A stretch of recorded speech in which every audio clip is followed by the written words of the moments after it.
బైబిల్లో 7వ స్త్రీ రెబెక్కా.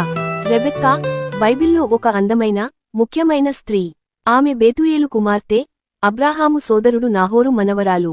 మెస్పొటేమియాలోని నాహోరు పట్టణంలో ఆమె పెరిగింది. రెబెక్కా కథ మొదట ఒక బావి దగ్గర మొదలవుతుంది. అక్కడే ఆమె దయ, అతిథి సత్కారం కనిపించింది.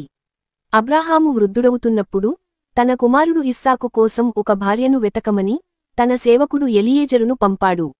ఆ సేవకుడు దేవునితో ప్రార్థించాడు, ప్రభువా, నేను అడిగితే నీళ్లు మాత్రమే కాకుండా నా ఒంటెలకు నీళ్లు ఇస్తే ఆమెనే నీవు ఎన్నుకున్నది. అప్పుడే రెబెక్కా తన నీళ్ల కుండతో వచ్చింది.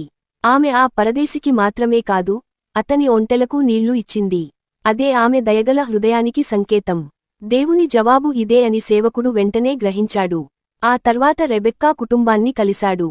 జరిగిన సంగతులన్నీ విన్నాక కుటుంబం అంగీకరించింది. రెబెక్కా ధైర్యంగా, నేను వెళ్తాను అని చెప్పింది. తన ఊరును వదిలి, దేవుని యోచనపై నమ్మకముంచి కానాను దేశానికి బయలుదేరింది. అక్కడికి చేరుకున్నప్పుడు ఇస్సాకు ఆమెను చూసేందుకు బయటికొచ్చాడు. బైబిల్ చెబుతుంది, ఇస్సాకు రెబెక్కాను ప్రేమించాడు. ఆమె సారా మరణించిన తరువాత ఆయనకు ఓదార్పుగా నిలిచింది. రెబెక్కా తరువాత 2 కుమారులకు తల్లయింది. వారు ఏశావు మరియు యాకోబు.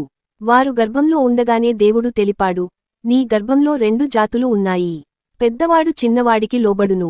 తర్వాత కాలంలో రెబెక్కా జ్ఞానం, ధైర్యంతో దేవుని వాగ్దానం నెరవేరేలా యాకోబును నడిపించింది. రెబెక్కా జీవితం ఆమె విశ్వాసం, అతిథి సత్కారం, ధైర్య నిర్ణయాలకు గుర్తింపుగా నిలిచింది. రెబెక్కా, బావి దగ్గర మొదలైన కథ, జాతుల తల్లిగా నిలిచిన స్త్రీ.